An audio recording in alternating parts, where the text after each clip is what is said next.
Hello everyone, नमस्कार, good evening. हाँ, good evening क्या गुड आफ्टरनून हो रहा है अभी। Welcome all of you. Katare institute पर आप सभी का स्वागत है और मैं हूं मुकेश कटारे। दोस्तों, इस क्लास में हम पब्लिक एडमिनिस्ट्रेशन, लोक प्रशासन, मुख्य परीक्षा की यूनिट नंबर जो 5 है, पेपर है 2A, उसको कंप्लीट कर रहे हैं। पिछली क्लासेस में आप पढ़ चुके हैं प्रशासन, लोक प्रशासन, लोक प्रशासन की प्रकृति, उसका विकास, नवीन उसका प्राइवेट एडमिनिस्ट्रेशन और लोक प्रशासन में समानता असमानता, इन सब के दृष्टिकोण को देख चुके हैं। यहाँ तक कि हम लोक प्रशासन का इम्पोर्टेंस यानी सिग्निफिकेंस, लोक प्रशासन का विकसित और विकासशील समाजों में क्या भूमिका है, ये सारे टॉपिक जो है कवर कर चुके हैं।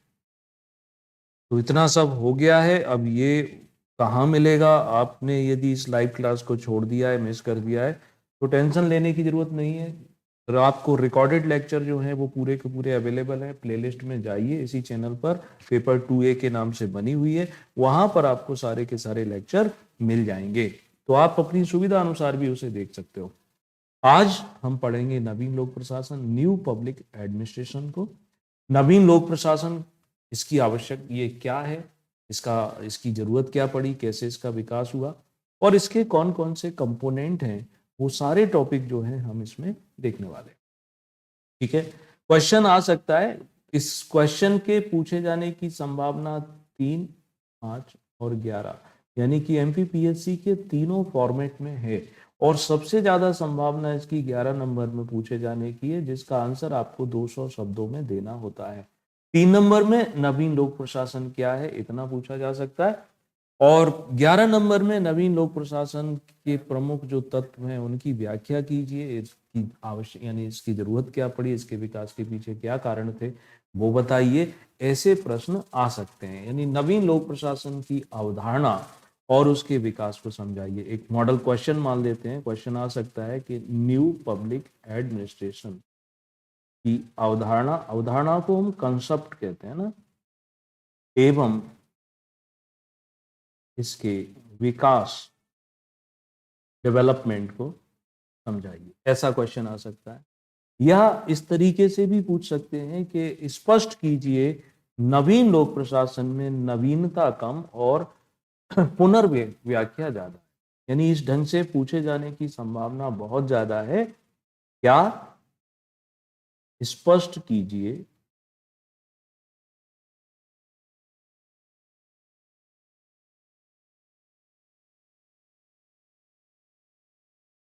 नवीन लोक प्रशासन में नवीनता कम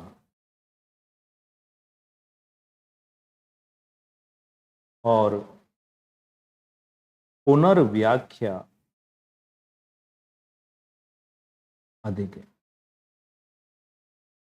जब इस तरीके से आएगा तो इसको करना मुश्किल हो जाएगा। एक एवरेज स्टूडेंट, उसको लिए तो ये मुश्किल है ही, चैलेंजिंग। अच्छे अच्छे जो फैकल्टी आजकल आपको मिलते हैं ना, उनसे भी इस प्रश्न का उत्तर देते हुए नहीं बनेगा, उसका एक्सप्लेनेशन उनसे नहीं बनेगा कि आखिर हम इसको कैसे स्पष्ट करेंगे। ठीक है, कोशिश करते हैं इसका सही आंसर खोजने की, सही आंसर लिखने की। नवीन लोक प्रशासन, तो नवीन लोक प्रशासन जो है, यानी मैं शॉर्ट में से NPA लिखूंगा। आप अपनी कॉपी में NPA मत लिखना, वहां आपको नवीन लोक प्रशासन ही लिखना पड़ेगा। आपको वहां पर नवीन लोक प्रशासन ही लिखना भी चाहिए। ठीक है, मैं चूंकि एक्सप्लेन कर रहा हूं तो मुझे इतनी आप छूट दे ही सकते हो कि मैं शॉर्ट में NPA के हिसाब से इसको समझा। ओके, तो नवीन लोक प्रशासन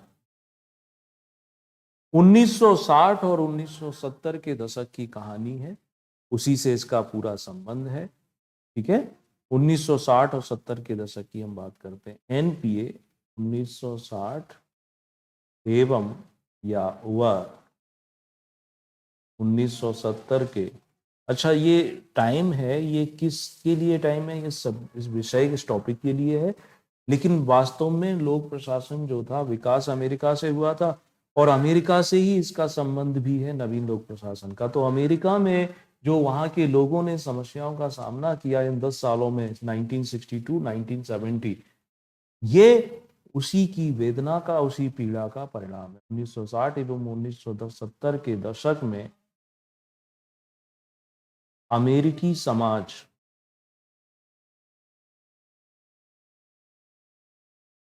द्वारा भोगी गई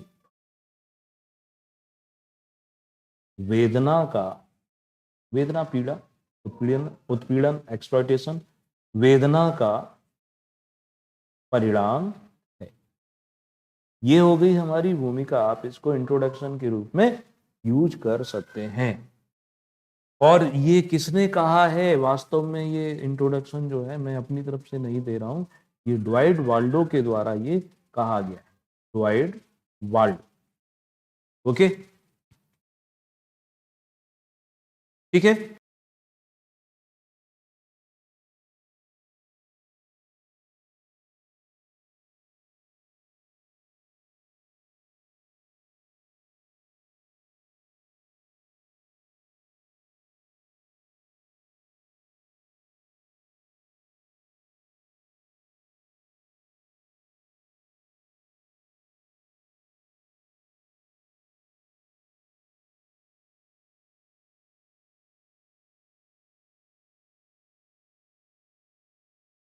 ड्वाइट वाल्डो ने यह बताया कि नवीन लोक प्रशासन 1960 से 1970 के दशक में अमेरिकी समाज या अमेरिकी लोगों के द्वारा भोगी गई वेदना का परिणाम।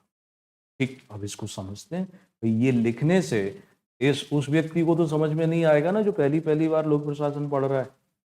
तो ऐसे समझो कि पब्लिक एडमिनिस्ट्रेशन को जो आप जानते हैं कि इसका काम होता है लोगों की सेवा करना, यानी पब्लिक एडमिनिस्ट्रेशन वास्तव में है क्या? पब्लिक की यानी जनता की। और जनता की क्या करेगा? ये जनता की सेवा करने का काम करेगा, जनता की सुरक्षा करने का काम करेगा, है ना। ये जनता के कल्याण, जनता के विकास के लिए विधायिका नीतियां बनाती है। यानी इन सब कामों को विधायिका द्वारा निर्मित नीतियां, विधायिका द्वारा निर्मित नीतियां। अब विधायिका ने नीतियां बनाई, इन नीतियों को क्रियान्वित कौन करता है? तो कार्यपालिका के निर्देशन में। यही बात तो लोक प्रशासन में आती है। तो कार्यपालिका के निर्देशन में क्रियान्वित किए जाने वाला एक गैर राजनीतिक, गैर सैनिक तंत्र है। अब जो नवीन लोक प्रशासन पर हम पहुंचे, यानी कि हमें लोक प्रशासन, पब्लिक एडमिनिस्ट्रेशन जो है, पब्लिक एडमिनिस्ट्रेशन का जन्म कहाँ हुआ एज अ सब्जेक्ट? तो हमने इसी क्लास में देखा था कि ईयर 1887 में, 1887 में इसकी शुरुआत अमेरिका में ही हुई थी, जब इसे किस रूप में स्वीकार किया गया? एक सेपरेट सब्जेक्ट के रूप में। यानी 1887 में इसका जन्म यूएसए में हुआ था। राजनीति विज्ञान से इसको अलग सेपरेट विषय माना गया। तो अमेरिका में इसकी शुरुआत हुई 1887 में। लेकिन आगे चल करके क्या होता है कि अमेरिका में 1960, ईयर हम 1960 ले लेते हैं, 1960 के दशक की बात करते हैं। यहां पर अमेरिका के राष्ट्रपति थे जॉन एफ कैनेडी। इनके ऊपर कई सारी मूवी भी बनी हुई है। जॉन एफ कैनेडी, इनकी हत्या कर दी गई गोली मार के। एक और राष्ट्रपति हुए इसी दशक में, Luther king, Martin Luther king. इनकी हत्या कर दी गई, यानी कि विश्व की जो सबसे बड़ी शक्ति है उनके राष्ट्रपतियों की गोली मारकर हत्या कर दी जा रही है।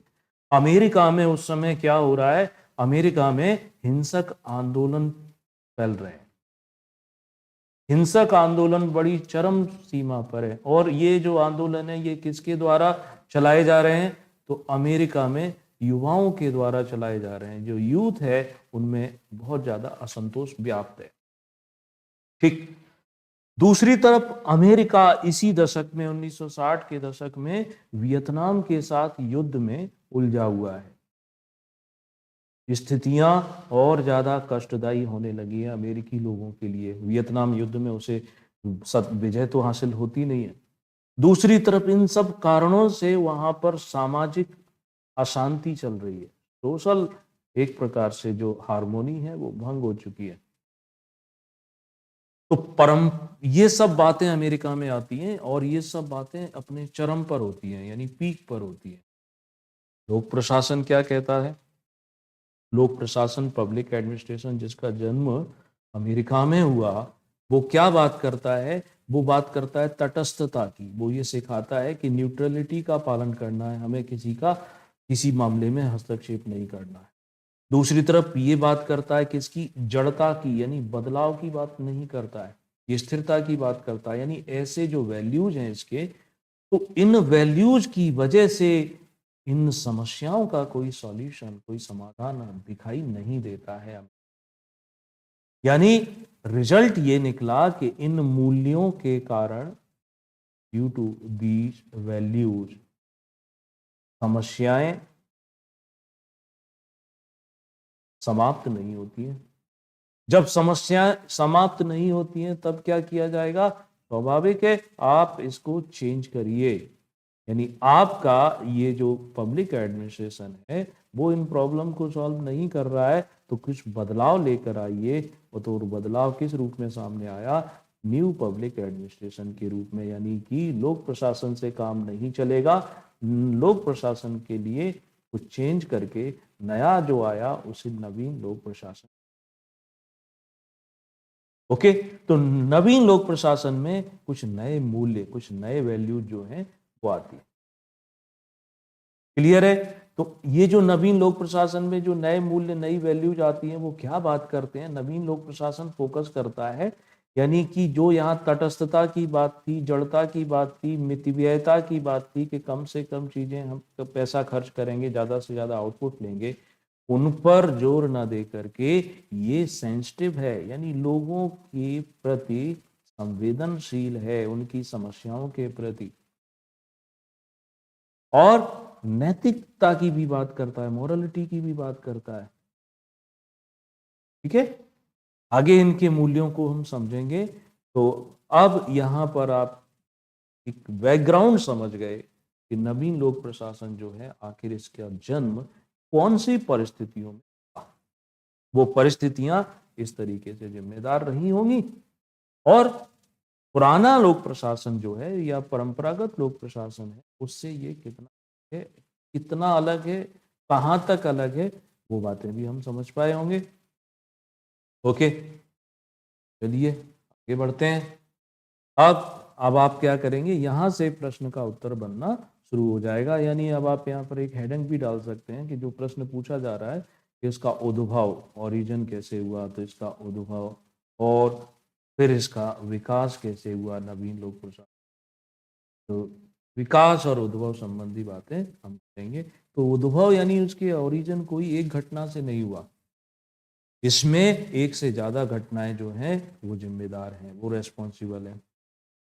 ठीक है, तो पहली घटना जो इसमें आती है, पहला जो इंसिडेंस रहेगा जिसने इस पर लोगों का ध्यान, यानी विद्वानों का इस ओर सोचना, तो वो आता है हनी प्रतिवेदन। पहला पॉइंट आपका यही बनेगा नवीन लोक प्रशासन के विकास का, हनी प्रतिवेदन, या इसको हनी रिपोर्ट भी कहते हैं। ईयर 1967 की बात है, 1960 के दशक में उथल पुथल थी, तो 1967 में यहाँ ये हनी प्रतिवेदन अब आ जाएगा। अब हनी प्रतिवेदन क्या करेगा, कौन कौन सी चीजों को फोकस करेगा, चलो अब हम उसकी बात कर लेते हैं। ये प्रतिवेदन जो था ये किससे संबंधित था? तो इसका संबंध जो है अमेरिका से है ना, एक, क्योंकि नवीन लोक प्रशासन का पूरा संबंध ही अमेरिका से है। अमेरिका में जो यूनिवर्सिटी हैं, यानी कि जो विश्वविद्यालय हैं, उनसे इसका संबंध है। वहां पर वो क्या करना चाहते हैं कि लोक प्रशासन को, पब्लिक एडमिनिस्ट्रेशन को एक सेपरेट विषय के रूप में कैसे स्थापित किया जाए, इस बात को लेकर बात काम करता है कि लोक प्रशासन की स्वतंत्र विषय के रूप में स्थापना पर आधारित था। समझ लो, जो लिख रहे हैं उसको बिल्कुल शॉर्ट में, कि अमेरिका की यूनिवर्सिटियों में लोक प्रशासन को एक स्वतंत्र विषय के रूप में कैसे स्थापित किया जाए, इस पर आधारित था। तो हनी रिपोर्ट में, यानी इन्होंने, हनी वहाँ के प्रोफेसर थे, उन्होंने बताया क्या कहती है ये हनी रिपोर्ट? वो ये बोलते हैं कि जो स्टूडेंट हैं यूनिवर्सिटी में, लोक प्रशासन जिस पर वो क्या करते हैं, यानी लोक प्रशासन को एक विषय के रूप में पढ़ते हैं या उस पर रिसर्च करते हैं, तो उनको मोटिवेट करने के लिए, उनको बढ़ावा देने के लिए स्कॉलरशिप की व्यवस्था की जाए, यानी कि छात्रवृत्ति का प्रावधान होना चाहिए।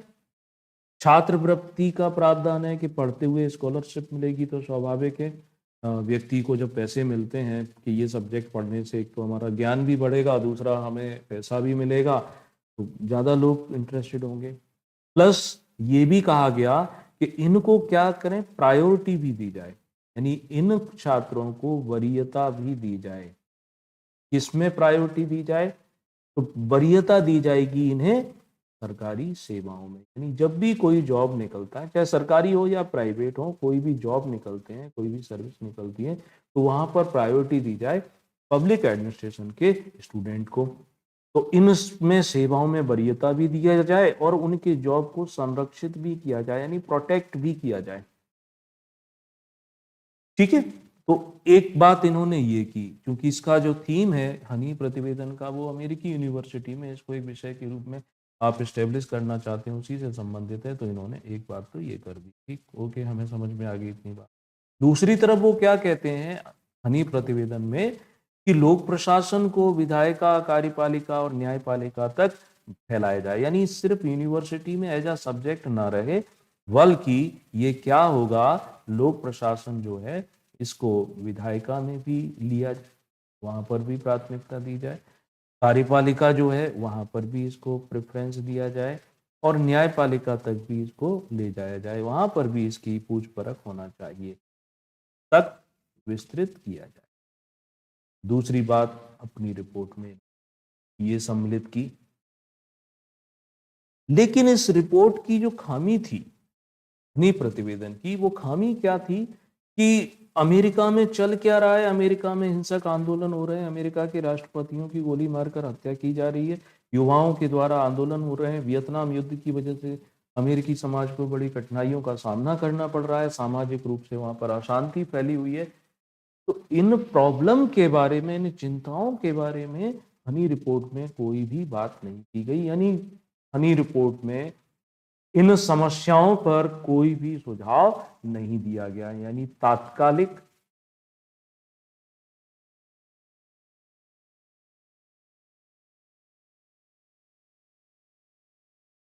समस्याओं पर कोई सुझाव नहीं दिया हनी रिपोर्ट। नवीन लोक प्रशासन के विकास ओरिजिन से संबंधित ये पहला पॉइंट यहां कंप्लीट हो, हनी रिपोर्ट ये हो गई। दूसरा जो स्टेप आता है जिसने नवीन लोक प्रशासन के उद्भव को बढ़ाया, उसे हम सब जानेंगे किस नाम से, उसे बोलेंगे फिलाडेल्फिया सम्मेलन ना। फिलाडेल्फिया अमेरिका का एक शहर है, वहां पर एक सम्मेलन होगा, उसी के नाम से इसे हम पढ़ेंगे, उसी के नाम से हेडिंग बनाएंगे, फिलाडेल्फिया कॉन्फ्रेंस भी कह सकते हो। ये भी 1967 में हुई थी, 19। इसका क्या प्रभाव पड़ा, क्यों इसको हम लोक प्रशासन के, नवीन लोक प्रशासन के विकास के रूप में पढ़ते हैं? ये जो सम्मेलन हुआ, इस सम्मेलन की थीम ये थी कि लोक प्रशासन को राजनीति विज्ञान से अलग कर दिया गया है, तो ये जो अलगाववाद है इसको समाप्त किया जाए, यानी कि राजनीति और प्रशासन अलगाव, सेपरेशन को समाप्त किया जाए कि नहीं, ये अलग नहीं है। ठीक, क्योंकि पॉलिसी बनाते समय भी प्रशासन की जरूरत पड़ती है और क्रियान्वयन करते समय भी प्रशासन की जरूरत पड़ती है, तो दोनों को सेपरेट नहीं कर सकते। इसका मतलब ये हो गया कि जैसे पद सोपान, लोक प्रशासन को सेपरेट विषय मानते हुए उसके यूनिवर्सल सिद्धांतों में इसकी गणना की जाती है, तो पद सोपान जैसे कंसेप्ट को नकार दिया जाता है, धारणा नकार दी जाती है कि ऐसा नहीं कि प्रशासन में सिर्फ उच्च पद पर बैठे हुए लोग ही काम करते हैं, निम्न पद पर बैठे हुए लोगों की का कोई काम नहीं है, नहीं, वो भी प्रशासन है। ठीक है, दूसरी तरफ ये क्या बोलते हैं, ये बोलते हैं कि पब्लिक एडमिनिस्ट्रेशन और जो प्राइवेट एडमिनिस्ट्रेशन है उसमें भी भेदभाव नहीं है, एक जैसा है, भेदभाव की समाप्ति की वकालत करते हैं। तो ऐसे कई कंसेप्ट जो हैं वो निकल के आए फिलाडेल्फिया सम्मेलन, यानी बढ़ रहे हैं हम किसकी ओर, एक नए कंसेप्ट की ओर, नई अवधारणा की ओर, उसी को हम नवीन लोक प्रशासन के नाम से जानते हैं। तो दूसरा प्रमुख जो काम है वो नवीन लोक प्रशासन के उद्भव में फिलाडेल्फिया सम्मेलन आ जाता है। नेक्स्ट अगला जो आएगा वो क्या रहेगा, वो आता है, उसे हम मिन्नो ब्रुक सम्मेलन के नाम से जानते, मिन्नो ब्रुक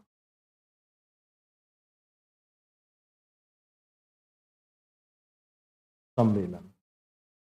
और ये हुआ था ईयर 1968 में। ये वर्ष यानी इनके ईयर लिखना अनिवार्य है, ईयर के बिना उतना इफेक्टिव नहीं होगा। ये सम्मेलन माना जाता है कि नवीन लोक प्रशासन के विकास में एक मील का पत्थर साबित हुआ। कहावत होती है ना, मील का पत्थर। तो नवीन लोक प्रशासन के विकास में मिन्नो ब्रुक सम्मेलन मील के पत्थर के रूप में काम करता है।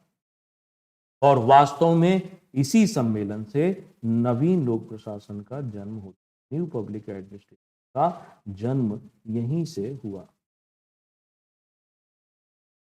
ओके, क्यों हुआ? क्योंकि इस सम्मेलन में, मिन्नो ब्रुक सम्मेलन में, तो युवा जो हिंसक आंदोलन कर रहे थे, तो आखिर क्यों कर रहे थे? बेरोजगारी बढ़ रही थी, तो युवाओं की चिंताओं पर या चिंताओं को उनकी अधिक इंपॉर्टेंस दी गई, महत्व दिया गया, है ना? ठीक है, यानी जो एक अंतर था कि जो एक्सपीरियंस लोग हैं, युवा लोग हैं, तो पीढ़ीगत जो अंतर है वो समाप्त, पीढ़ीगत अंतर समाप्त, उस ओर फोकस किया जाता है। ठीक है, इसलिए इस मिन्नो ब्रुक सम्मेलन को हम एक नाम और दे सकते हैं कि यह युवाओं का या युवा पीढ़ी का सम्मेलन भी माना जाता है नवीन लोक प्रशासन के विकास के संदर्भ। तो तीसरा पॉइंट ये आ जाता है। नेक्स्ट अगला पॉइंट जो हमें ध्यान रखना है वो क्या रहेगा? तो अगला पॉइंट है कि किताब पब्लिश होती है ईयर 1971 में। राइटर हैं Frank मरीनी।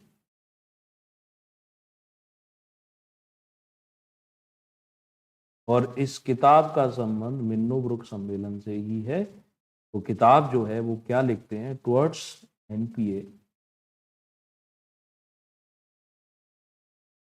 New public administration, Minnowbrook perspective.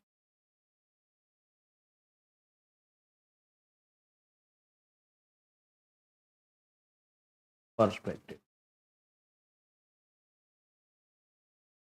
तो फोर्थ स्टेप में ये फ्रैंक मरीनी की जो किताब है ये भी नवीन लोक प्रशासन के विकास को, तो इस किताब में मिन्नो ब्रुक सम्मेलन के जो सारांश था, यानी जो प्रमुख बातें थी, उस सारांश को समेटा गया, उल्लेखित किया गया।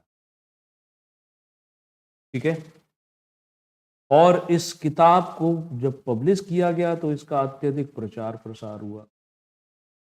जब इसका प्रचार प्रसार होता है तो फिर नया जो कंसेप्ट, जो नवीन पब्लिक एडमिनिस्ट्रेशन है, ये भी प्रचारित प्रसारित हुआ। नेक्स्ट, एक यही किताब नहीं, इसके बाद एक और किताब आ जाती है 1971 में ही, 1971 में ही ड्वाइट वाल्डो ने लिखी है।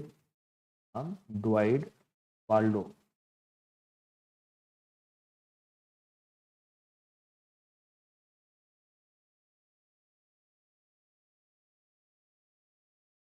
ठीक है, कौन सी किताब है इनकी? तो वो किताब याद रखेंगे, public administration in the time of turbulence.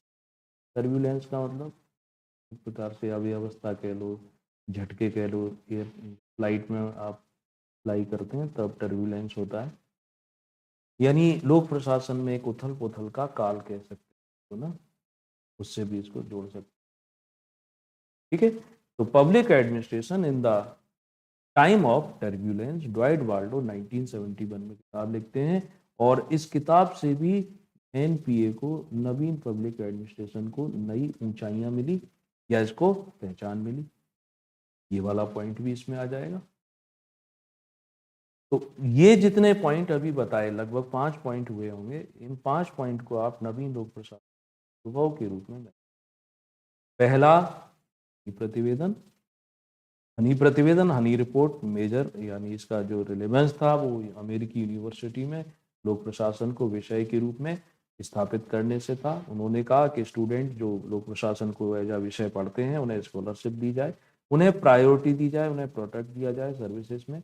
विधायिका और कार्यपालिका न्यायपालिका के क्षेत्र में भी क्या किया जाए कि लोक प्रशासन के दायरे को बढ़ाया जाए। लेकिन उस समय की जो तात्कालिक समस्याएं थी, तब समस्याएं चाहे सामाजिक अशांति हो, वियतनाम युद्ध हो, युवाओं का हिंसक आंदोलन हो, उस पर इसका कोई भी सजेशन, कोई भी सुझाव जो है वो नहीं आया। देन अगला फेज जो था 1967 में, जैसे हम फिलाडेल्फिया सम्मेलन के नाम से जानते हैं, यहाँ पर नए कंसेप्ट लेकर आए कि राजनीति और प्रशासन जो अलग माने गए थे उनको सेपरेशन को समाप्त करने की बात की गई। जब सेपरेशन समाप्त हो जाता है तो जो सिद्धांत बनाए गए थे जैसे पद सोपान, हायरार्की, बोला ये कंसेप्ट बेकार हैं, इनको नकार देते हैं। पब्लिक एडमिनिस्ट्रेशन और निजी जो प्रशासन है उनके बीच में जो भेदभाव है उस भेदभाव को भी समाप्त किया जाए। फिलाडेल्फिया सम्मेलन के बाद फिर सम्मेलन जो तीसरा आता है उसे मिन्नोब्रुक सम्मेलन कहते हैं, 1968 में हुआ। यही प्रमुख है जिसकी वजह से नवीन लोक प्रशासन का जन्म होता है। इसे युवाओं का सम्मेलन कहते हैं क्योंकि युवा पीढ़ी इसमें ज्यादा डोमिनेंस थी।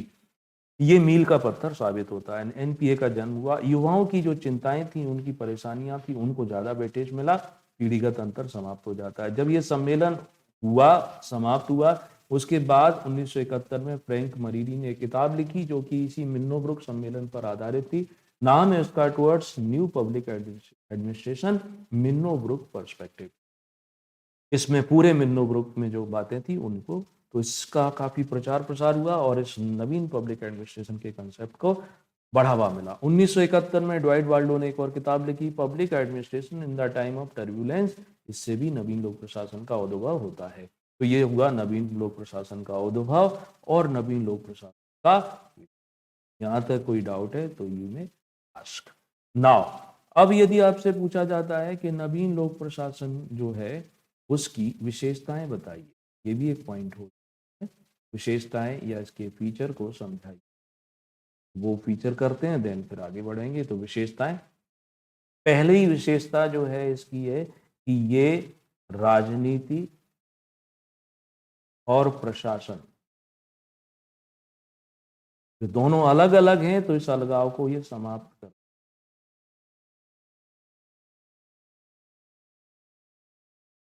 ये हो जाएगी आपकी हेडिंग। लोक प्रशासन ने क्या किया है? लोक प्रशासन ने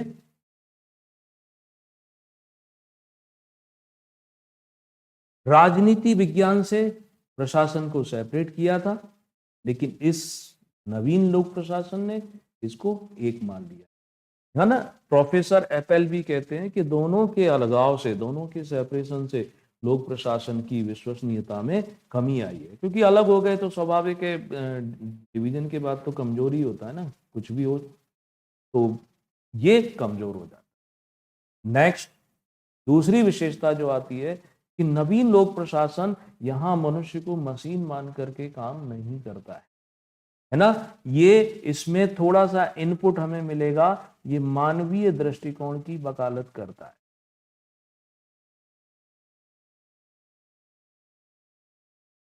मानवीय दृष्टिकोण को महत्व देता है, यानी नवीन लोक प्रशासन मानवीयता और अनौपचारिक मूल्य, इन पर ज्यादा जोर करता है। ठीक है, तो जैसे प्रोफेसर अमर्त्य सेन इस संबंध में बताते हैं कि आर्थिक नीतियां वस्तुओं की अपेक्षा मानवोन्मुख होना चाहिए।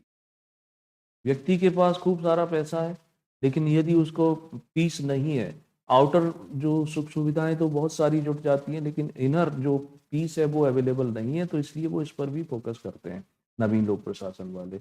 नेक्स्ट पॉइंट आएगा इसमें तीसरा, वो आप यानी विशेषता आप बताना चाहते हैं तो नवीन लोक प्रशासन क्या है? इफेक्टिव है, यानी प्रभावशीलता पर जोर देता है। प्रभावशीलता, इफेक्टिवनेस पर जोर देता है। प्रभावशीलता से तात्पर्य क्या होता है? यानी कि सही कार्य करना, है ना, यानी डू द राइट थिंग। प्रभावशीलता को हम ऐसे लिख सकते हैं, सही कार्य करना। और एनपीए में जैसे पब्लिक एडमिनिस्ट्रेशन में जोर देते थे कि minimum input maximum output, economy की बात करता है, मितव्ययिता की वो बात करता था कि पर कम से कम पैसा खर्च हो, ज्यादा से ज्यादा हमें रिजल्ट मिले। लेकिन नवीन लोक प्रशासन मितव्ययिता के स्थान पर क्या बात करता है? वो सामाजिकता पर ज्यादा जोर देता है। ये प्रतिबद्धता की बात करता है, प्रतिबद्धता यानी कमिटमेंट की बात करता है ना। यानी यहां पर ऐसा नहीं है कि हम कम से कम पैसा खर्च करेंगे, यहां पर यह है कि सरकार हर बार घाटे का बजट बनाती है, तो घाटे का बजट बना करके भी वो आगे काम कर रही है, बढ़ती जा रही है कि घाटे का बजट बनेगा, इससे कहीं आज नहीं तो अगले 50 साल में परिवर्तन तो आएंगे। तो ये इसकी अगली फीचर, अगली विशेषता हो जाती है ना। प्रतिबद्धता भी आप इसको नया फीचर बना सकते हो, प्रतिबद्धता।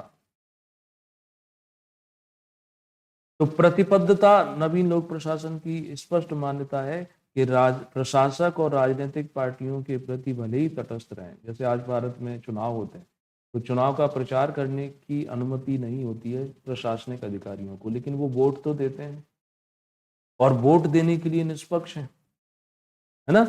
तो बेशक वो राजनीतिक पार्टियों के प्रति तटस्थ रहें, मगर जब कोई आर्थिक विकास का कार्यक्रम, मान लीजिए आप डीएम बन जाते हैं और प्रमोशन होकर के आप सचिव बन गए, सेक्रेटरी बन गए, अब ऐसी पार्टी की सरकार है, ऐसी पार्टी का मंत्री है जिसकी विचारधारा आपसे मैच नहीं करती है, तब आप उस मंत्री के प्रति प्रतिबद्ध रहेंगे। मंत्री के प्रति से मतलब है कि जो भी नीतियां बनेगी उसके प्रति प्रतिबद्ध रहेंगे। सरकार किसी की भी रहे, आप आर्थिक विकास के प्रति प्रतिबद्ध रहेंगे, आप देश के संविधान के प्रति प्रतिबद्ध रहेंगे, देश की जनता के प्रति प्रतिबद्ध रहेंगे, है ना। तो आपका जो भावनात्मक लगाव है वो कल्याणकारी चीजों। तो नवीन लोक प्रशासन इस प्रतिबद्धता की बात करता है। नवीन लोक प्रशासन की अगली विशेषता है तुलनात्मक अध्ययन पर ये अधिक जोर देता है। कंपैरेटिव स्टडी, यानी तुलनात्मक अध्ययन। कैसे इसको समझेंगे? तुलनात्मक अध्ययन यानी कि कोई सिस्टम, कोई प्रणाली सिर्फ एक ही देश में चलती है, नहीं, अलग अलग देशों में प्रशासनिक प्रणालियों को स्टडी किया जाएगा और तब जाकर के उसको हम अपने यहाँ पर रख सकते, यानी कि विभिन्न देशों की प्रणालियों को